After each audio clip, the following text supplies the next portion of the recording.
Bro ನಿಮ್ಗೊಂದು video ಕಳಿಸಿದ್ದೀನಿ ನೋಡಿ ಇನ್ಸ್ಟಾಗ್ರಾಮಲ್ಲಿ. ನೋಡಿ ಬ್ರೋ ಇಲ್ಲಿ ಬ್ರೋ ಹೆಂಗೆ ಬ್ರೋ ಇದೆಲ್ಲ ಎಡಿಟಿಂಗು ನಾನು ಕಲಿಬೇಕಂತ ಆಸೆ ಬ್ರೋ, ಆದರೆ ಏನು ಮಾಡೋದು? ಹೌದಾ ಬ್ರೋ ನೀವು ಎಡಿಟ್ ಕಲಿಬೇಕು ಅಂತಿದ್ದೀರಾ? ಸೊ ಒಳ್ಳೆ ಪ್ಲಾಟ್ಫಾರ್ಮ್ ಇದೆ. ನನ್ನ ಫ್ರೆಂಡ್ ಒಬ್ಬ ಒಳ್ಳೆ ಎಡಿಟಿಂಗ್ ಕ್ಲಾಸಿಗೆ ಹೋಗ್ತಿದ್ದಾನೆ. ಸೊ ಅವನಿಗೊಂದು ಕಾಂಟ್ಯಾಕ್ಟ್ ಮಾಡ್ತೀನಿ. Okay okay. ಹಲೋ. ಹಾಂ ಬ್ರೋ, ಎಲ್ಲಿದ್ದೀರಾ? ಸೊ ನನ್ನ ಫ್ರೆಂಡ್ ಒಬ್ಬ ಎಡಿಟ್ ಕಲಿಬೇಕು ಅಂತ ತುಂಬ ಆಸೆ ಇದೆ. ನೀವು ಎಡಿಟಿಂಗ್ ಕ್ಲಾಸ್ಗೆ ಹೋಗ್ತಿದ್ದೀರಲ್ಲ, ಸೊ ಅದು ಎಲ್ಲಿ ಬ್ರೋ? ಎಲ್ಲಿ ಲೊಕೇಶನ್? ಅದೆಲ್ಲಿ ಲೊಕೇಶನ್ ನನಗೊಂದು ಸೆಂಡ್ ಮಾಡ್ತೀರಾ?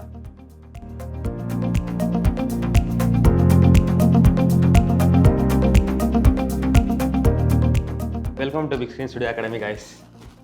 ಸರ್ ನಮಗೆ ಕೋರ್ಸ್ ಬಗ್ಗೆ ಇನ್ಫಾರ್ಮೇಷನ್ ಕೊಡಿ ಸರ್. ಓಕೆ, ನಮ್ಮಲ್ಲಿ ಬಂದು ವಿಡಿಯೋ ಎಡಿಟಿಂಗ್ ಇದೆ, ಫೋಟೋ ಎಡಿಟಿಂಗ್ ಇದೆ. ಸೊ ಜೊತೆಗೆ ನಿಮಗೆ ಫೋಟೋಗ್ರಫಿ ಕೋರ್ಸು ಆಫರ್ ಮಾಡ್ತಾ ಇದ್ದೀವಿ, ವಿಡಿಯೋಗ್ರಫಿ ಕೋರ್ಸು ಆಫರ್ ಮಾಡ್ತಾ ಇದ್ದೀವಿ.